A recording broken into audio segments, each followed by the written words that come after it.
तो ये क्वेश्चन देखेंगे सभी स्टूडेंट्स। ये क्वेश्चन नंबर 16 है। इस टाइप का क्वेश्चन हो चुका है पहले भी, ध्यान देंगे। By computing the shortest distance, आपको शॉर्टेस्ट डिस्टेंस निकालना है। Determine whether the following lines are intersect each other, आपको डिटरमाइन करना है कि ये जो लाइनें हैं वो एक दूसरे को इंटरसेक्ट कर रही है, ऐसा बोला है। डिटरमाइन करना है कि वेदर द फॉलोइंग, मतलब पूछा है, आपको पूछा है determine whether the following lines intersect each other, कि क्या ये दोनों लाइनें इंटरसेक्ट कर रही है, लेकिन क्या निकाल के, शॉर्टेस्ट डिस्टेंस। पहले आप ये देखेंगे कि ये वेक्टर फॉर्म में दिए है कि कार्टेशियन फॉर्म में। ये देख के ही पता चल रहा है कि ये वेक्टर इक्वेशन ऑफ लाइन है। तो मैं लिखूंगा compare given equations with r vector equal to a1 plus lambda b1 and r equals to a2 plus mu b2। तो इससे आप देखेंगे तो a1 वेक्टर की वैल्यू आएंगी i प्लस j माइनस के, ये a1 की वैल्यू है। b1 वेक्टर की वैल्यू है 2i माइनस j प्लस के, तो ये a1 वेक्टर की वैल्यू है, ये b1 वेक्टर की वैल्यू। सेम a2 वेक्टर की बात करूंगा तो वो है 2i प्लस 2j माइनस 3 के, ये a2 की वैल्यू है। b2 वेक्टर की वैल्यू है i प्लस j माइनस 2 के। अच्छे से गौर करेंगे इसे एक बार। मैंने r equal to a1 plus lambda b1 और r equal to a2 plus mu b2 से इसे म्यू b2 से इसे कंपेयर किया। तो पहले इक्वेशन में लैम्बडा के पहले a1 वेक्टर रहता है, लैम्बडा के बाद b1 वेक्टर रहता है। दूसरी इक्वेशन में म्यू के सामने जो रहता है वो a2 वेक्टर रहता है और म्यू के बाद जो रहता है वो b2 वेक्टर। अब ये तो आपको पता ही है शॉर्टेस्ट डिस्टेंस का फॉर्मूला क्या होता है, ऑलरेडी डिस्कस कर चुके हैं इसे 2-3 बार, कि मॉड में a2 minus a1 dot b1 cross b2 upon mod में b1 क्रॉस b2। इसे देंगे आप इक्वेशन नंबर 1 और टुकड़ों टुकड़ों में ये सारी वैल्यूज निकाल लेंगे आप। तो पहले मैं a2 माइनस a1 निकाल देता हूँ। a2 माइनस a1, a2 मतलब a2 वेक्टर जो कि है 2i प्लस 2j माइनस 3 के, minus a1 vector, a1 vector की वैल्यू है i प्लस j माइनस के। अब ये होगा 2i प्लस 2j माइनस 3 के। मैं यहाँ ब्रैकेट ओपन करूंगा तो साइन चेंज हो जाएंगे, तो साइन चेंज होंगे तो a1 की वैल्यू आएगी यहाँ माइनस i, ये माइनस j हो जाएगा, ये प्लस k हो जाएगा। तो ये 2i में से i माइनस करोगे तो i हो जाएगा, 2j में से j माइनस करोगे तो j हो जाएगा, माइनस 3k प्लस k, ये हो जाएगा माइनस 2k। तो ये वैल्यू आई a2 माइनस a1। सेम आप अभी b1 क्रॉस b2 निकाल लीजिए पहले। तो क्रॉस है, डिटर्मिनेंट i j k, हाँ b1 वेक्टर की वैल्यू निकालो 2 माइनस 1 1, b2 की वैल्यू निकालो 1 1 माइनस 2। तो यहां पर आएगा i कटेगा तो आएगा माइनस 1 1 1 माइनस 2, माइनस j कटेगा तो आएगा 2 1 1 माइनस 2, प्लस k कटेगा 2 माइनस 1 1 1। तो यहां आएगा i, इसे सॉल्व करेंगे माइनस इंटू माइनस प्लस, 2 1 जा 2 माइनस 1 1 जा 1, minus j 2 into minus 2 minus 4, minus में 1 1 जा 1, प्लस k 2 1 जा 2 माइनस 1 इंटू माइनस 1 माइनस 1। तो यह आएगा i 2 माइनस 1 1 आएगा, minus j minus 4 minus 1 minus 5 आएगा, प्लस k 2 प्लस 1 आएगा, ये माइनस इंटू माइनस प्लस। तो यह आएगा i plus 5j plus 2 plus 1 3k, यह आया आपका b1 क्रॉस b2। अब आप b1 क्रॉस b2 जो है उसका मॉड लेंगे, और मॉड कैसे लेते हैं, under root of i j k के जो कोएफिशिएंट है उनका स्क्वायर करके, प्लस मतलब 1 का स्क्वायर प्लस 5 का स्क्वायर प्लस 3 का स्क्वायर। तो यह आएगा 1 प्लस 25 प्लस 9, 25 और 1 26 और 9 35। अब आपको ये भी जरूरत पड़ने वाली है a2 minus a1 dot b1 cross b2, तो आप ये भी निकाल लो a2 माइनस a1 डॉट में b1 cross b2। a2 minus a1 क्या आया, वो आया i प्लस j माइनस 2 के डॉट में b1 क्रॉस b2 क्या आया, i plus 5j plus 3k।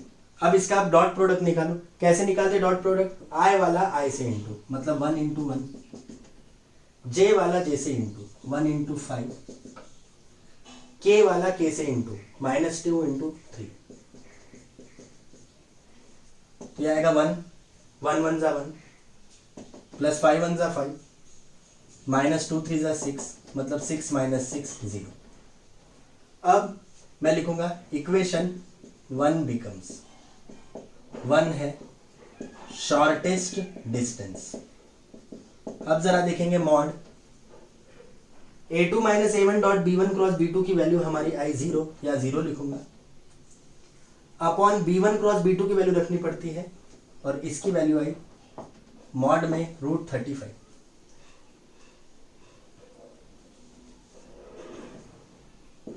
Zero का मॉड 0, 35 का √35 आएगा। सबको पता है 0 अपॉन एनीथिंग क्या होता है? 0 होता है। यानी शॉर्टेस्ट डिस्टेंस 0 आया। शॉर्टेस्ट डिस्टेंस 0 आया मतलब दो लाइन के बीच में कोई डिस्टेंस ही नहीं है। दो लाइन के बीच में कोई डिस्टेंस ही नहीं है, मतलब दो लाइन कहीं ना कहीं एक दूसरे को इंटरसेक्ट कर रही है, क्योंकि दोनों के बीच का शॉर्टेस्ट डिस्टेंस क्या है? 0। शॉर्टेस्ट डिस्टेंस 0 है, मतलब दो लाइनों के बीच में कोई डिस्टेंस ही नहीं है, मतलब दो लाइन एक दूसरे को चिपक रही है, मतलब इंटरसेक्ट कर रही है। Therefore two lines intersect each other. यहाँ पे आपका आंसर फिनिश। देख लेंगे इसे एक बार।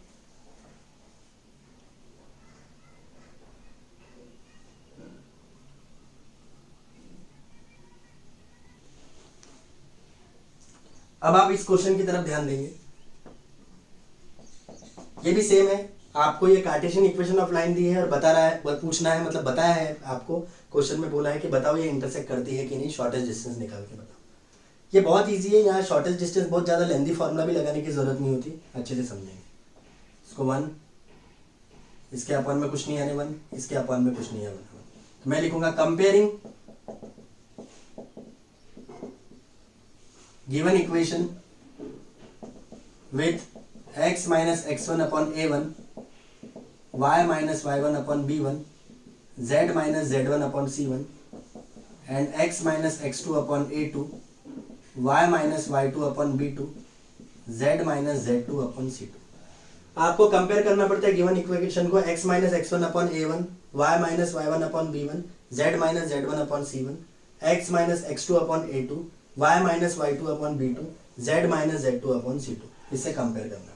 कंपेयर करने के बाद आपको पता चलेगा कि ये x1 की वैल्यू 5 है, y1 की वैल्यू 7 है, z1 की वैल्यू -3 है। ये ऑलरेडी आपको बता चुका हूं मैं कि कभी भी आपको ऊपर जो भी वैल्यू दी रहती है उसको अपोजिट करके लिखना पड़ता है, माइनस का प्लस, माइनस का प्लस, प्लस का माइनस।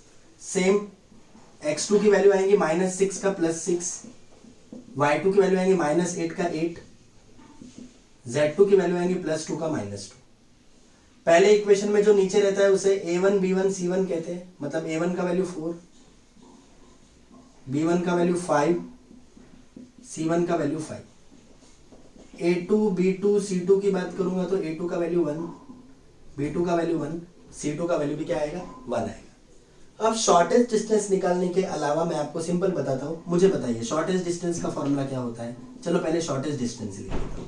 शॉर्टेस्ट डिस्टेंस का फॉर्मूला होता है मॉड में x2 minus x1, this is not mod, this is determinant, y2 minus y1, z2 minus z1, a1 b1 c1, a2 b2 c2 upon under root of, पहले first row और first column काट के जो term बचे उसका determinant लेते हैं, मतलब क्या आएगा?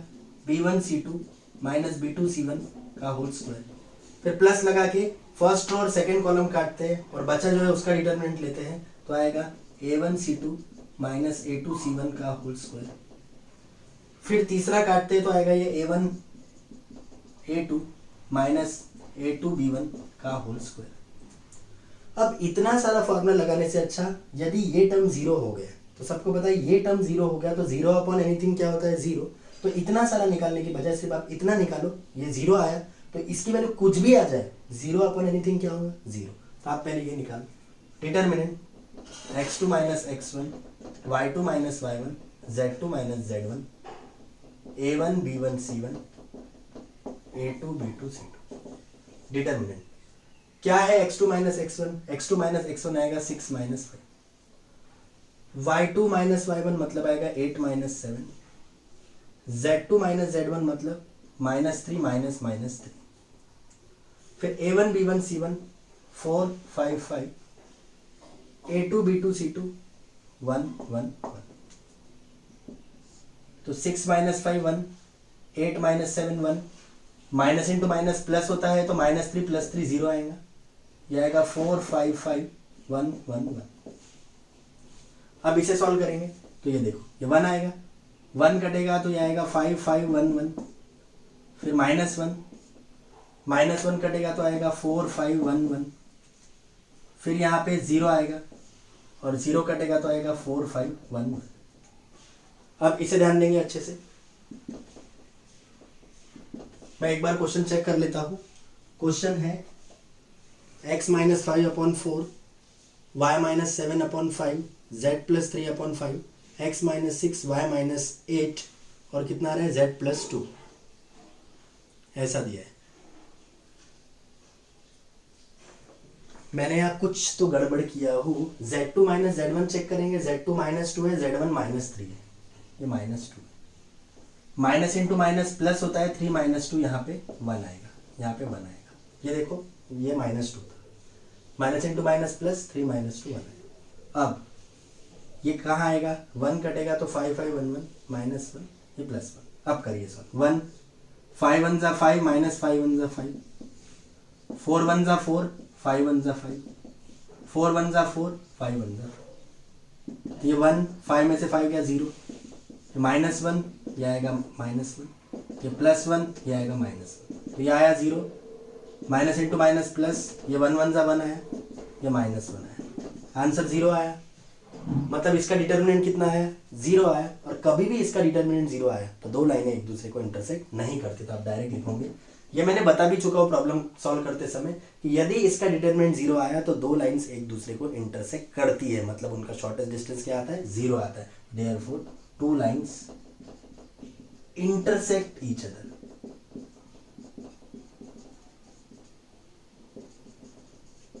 टू लाइंस क्या करेंगे, इंटरसेक्ट ईच अदर, ये एक दूसरे को इंटरसेक्ट करेंगे। क्यों, क्योंकि उनका शॉर्टेस्ट डिस्टेंस क्या है 0, तो वो इंटरसेक्ट करेंगे एक दूसरे को। देख लेंगे इसे एक बार।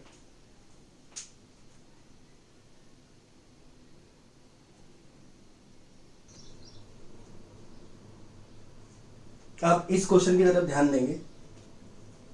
आपको बोल रहा है if the lines x - 1/2 = y + 1/3 = z - 1/4 and x - 2/1 y + m/2 z - 2/1 intersect each other, ये दोनों एक दूसरे को इंटरसेक्ट कर रहे हैं, m निकालना है। तो मैं लिखूंगा कंपेयरिंग या compare given equations with x minus x1 upon a1 equals to y minus y1 upon b1 equals to z minus z1 upon c1 and x minus x2 upon a2 equals to y minus y2 upon b2 equals to z minus z2 upon c2। इससे compare करेंगे। Compare करने के बाद एक बात observe करेंगे आप कि जो x y z के पीछे पीछे जो दिया है पहली इक्वेशन में, उसे x1 y1 z1 कहते हैं। तो कंपेयर करने का मैंने सबसे सिंपल तरीका बताया हूं, पहले a1 b1 c1 और a2 b2 c2 निकालिए। पहली इक्वेशन के नीचे जो रहता है उसे a1 b1 c1 कहते हैं, मतलब आएगा 2 3 4। दूसरी इक्वेशन के नीचे जो रहता है उसे a2 b2 c2 कहते हैं, मतलब 1 2 1। फिर पहले इक्वेशन में ऊपर जो रहता है उसे कहते हैं x1 y1 z1, लेकिन लिखते समय हमेशा इसके साइन चेंज करके लिखने पड़ते हैं, मतलब माइनस का प्लस, प्लस का माइनस, माइनस का प्लस।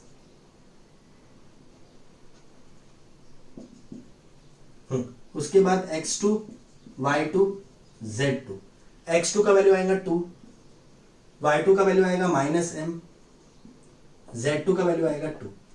तो आएगा -1 का +1, +1 का -1, -1 का +1, यह आएगा 2 -m और 2 आएगा, फिर आएगा 2 3 4 और यह आएगा 1 2 1। अब क्या दिया है, 2 lines intersect, two line intersect करती है, देयरफॉर आएगा determinant x2 minus x1, y2 minus y1, z2 minus z1, a1 b1 c1, a2 b2 c2, इसका डिटर्मिनेंट 0।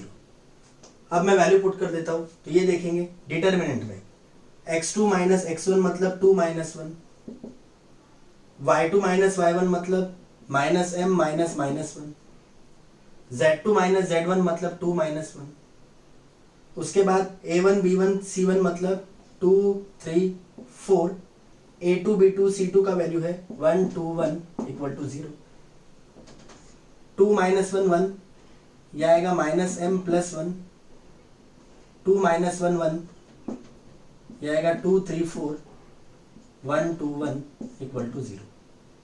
अब इसे सॉल्व करेंगे तो ये देखिए 1 कटेगा तो यह आएगा माइनस m प्लस 1, 1 कटेगा सॉरी, यदि आप 1 काटोगे तो आएगा 3 4 2 1, फिर माइनस m प्लस 1, ये काटोगे तो बचेगा 2 4 1 1, तो डिटर्मिनेंट में 2 4 1 1, फिर प्लस 1 काटोगे तो आएगा 2 3 1 2 इक्वल टू में 0।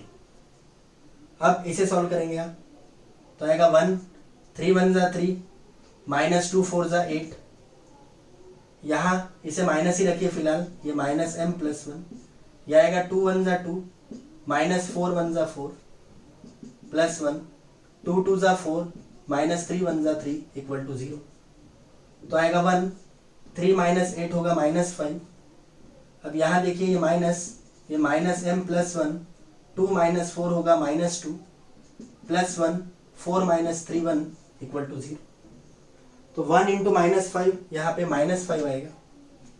इसे सॉल्व करेंगे minus into minus plus 2, bracket में बचेगा माइनस m प्लस 2, और अच्छे से सॉल्व करेंगे 1 इंटू माइनस 5 होगा, माइनस इंटू माइनस प्लस 2 हुआ, माइनस m प्लस 1 ब्रैकेट में बचा, माइनस m प्लस 1 ब्रैकेट में बचा, सॉरी दिस इज प्लस 1, ये माइनस इंटू माइनस प्लस 2 आगे लिखा, माइनस m प्लस 1 ब्रैकेट में बचा, ये प्लस 1 इक्वल टू 0, तो आएगा माइनस 5, इसे आप अंदर इंटू करेंगे तो plus into minus minus 2m, plus 2 1 जा 2, प्लस 1 इक्वल टू 0, तो ये आएगा minus 2m minus 5 plus 3 equal to 0, तो minus 2m minus 2 equal to 0, तो minus 2m equals to 2, m equals to 2 upon minus 2, 2 cancel, m equals to minus 1। यहाँ पे आपका answer finish. देख लेंगे इसे एक बार।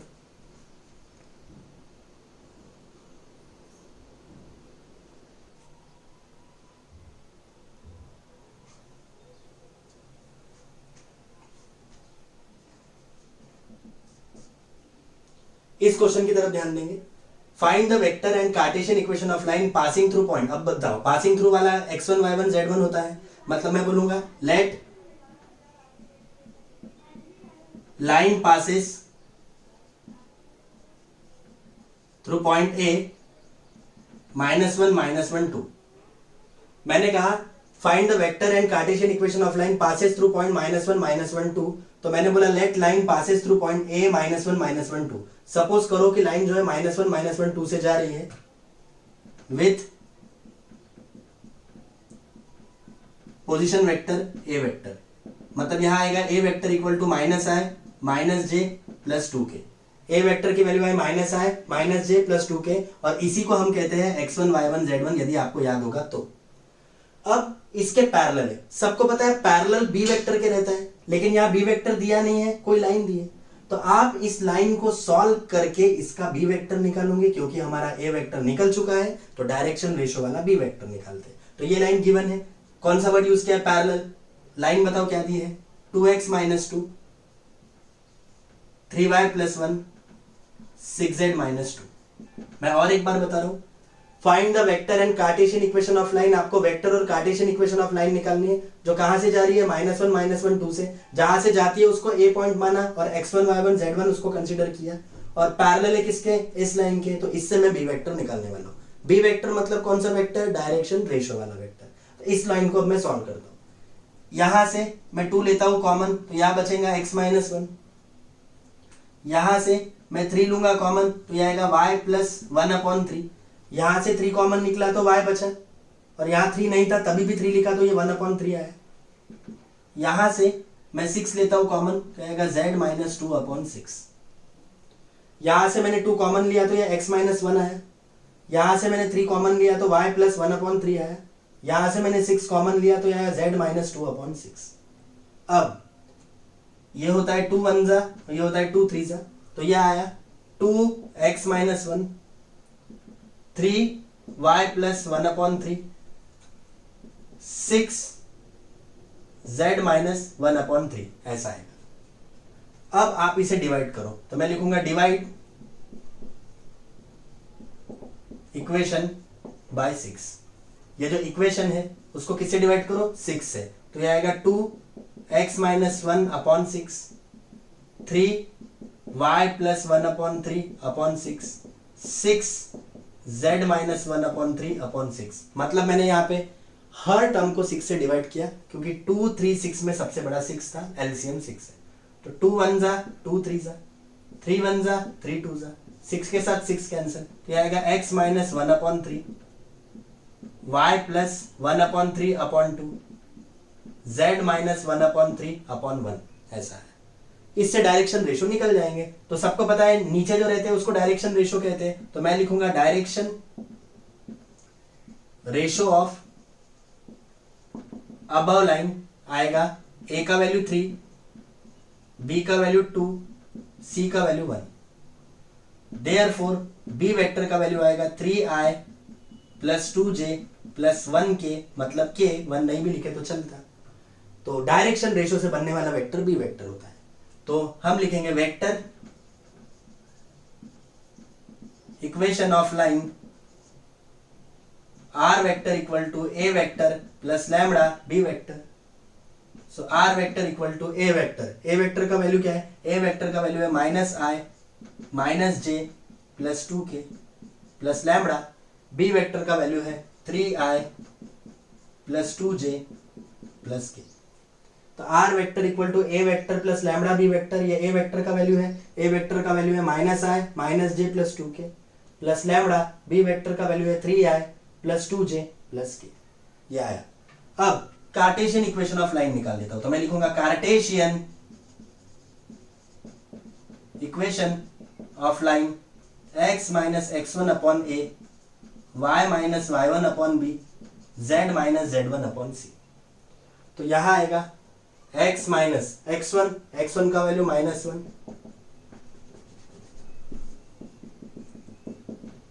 y माइनस y1 का value minus 1, z minus z1 का वैल्यू 2। नीचे a b c लगाना पड़ता है। a का वैल्यू 3 है, b का वैल्यू 2 है, c का वैल्यू 1 है। इसको सॉल्व करेंगे, देखो x minus x1 upon a, x1 का value minus 1, y minus y1 का value minus 1, z minus z1 का वैल्यू 2 है, माइनस 1 2 है। नीचे a b c लिखा, a का वैल्यू 3, b का वैल्यू 2 और c का वैल्यू 1। तो यहां आएगा x प्लस 1 अपॉन में 3, y प्लस 1 अपॉन में 2, z माइनस 2 अपॉन में 1। यह आपका हो गया कार्टेशियन इक्वेशन ऑफ लाइन। तो आज के क्लास की बात करूंगा तो आज की क्लास में मैंने आपको किस टाइप के क्वेश्चन पढ़ाए आप देख लेंगे। सबसे पहले मैंने आपको पूछा था, बताया कि 2 लाइन आपको दी है और आपको पूछा रहता है कि बताओ ये 2 लाइन इंटरसेक्ट करती है या नहीं। तो उनका शॉर्टेस्ट डिस्टेंस 0 आया तो समझ जाने का कि वो 2 लाइनें एक दूसरे को इंटरसेक्ट करती है। उसके बाद मैंने बताया कि कभी भी 2 लाइनें राइट एंगल ट्रायंगल है, मतलब परपेंडिकुलर है और उनका direction ratio a1 b1 c1 a2 b2 c2 है, तो a1 a2 plus b1 b2 plus c1 c2 इसकी वैल्यू 0 होती है। और साथ में ये पढ़ाया कि find the Cartesian equation of the line passing through point. तो पासिंग थ्रू वाले को a पॉइंट बोला, जिसका पोजीशन वेक्टर a वेक्टर बोला, मतलब a वेक्टर आया minus j plus 2k। Parallel जिसके रहता है वो b वेक्टर होता है और b वेक्टर डायरेक्शन रेशो वाला होता है। तो इससे डायरेक्शन रेशो निकाला, ये देखो ये लाइन गिवन थी, यहां से 2 कॉमन निकाला x माइनस 1 बचा, यहां से 3 कॉमन निकाला y प्लस 1/3 आया, यहां से 6 कॉमन निकाला z माइनस 2/6 आया। 2 1 जा 2 3 जा ऐसा लिखा। फिर इस पूरी इक्वेशन को 6 से डिवाइड किया तो 1 जा 3 जा 1 जा 2 जा 6 कैंसिल हुआ, ये बचा। फिर इसके डायरेक्शन रेशो का काम है हमें, क्योंकि हमारा a वेक्टर तो निकल चुका है तो डायरेक्शन रेशो यानी नीचे रहते हैं। इससे b वेक्टर आया 3i plus 2j plus k। फिर लिखा vector equation of line r vector equal to a vector plus lambda b vector. A vector का वैल्यू ये है प्लस लैम्बडा बी वेक्टर का वैल्यू ये है। फिर कार्टेशियन इक्वेशन ऑफ लाइन लिखा x minus x1 upon A y minus y1 upon B z minus z1 upon C. x1 y1 z1 की value रखा -1 -1 2 और a b c की value रखा 3 2 1 minus into minus plus 1 minus into minus plus 1 और ये -2 है। Answer finish. तो आप इसे ऐसे ही पढ़ते रहेंगे और आपको कुछ भी डाउट रहेगा तो मैं ऑलरेडी आपको इसके प्रीवियस लेक्चर में मेरा व्हाट्सएप नंबर दे चुका हूँ। उस नंबर पे आप कमेंट करेंगे, आपको जो भी कुछ प्रॉब्लम होगी, लाइक जरूर करेंगे आपको वीडियो पसंद आया तो। Thank you.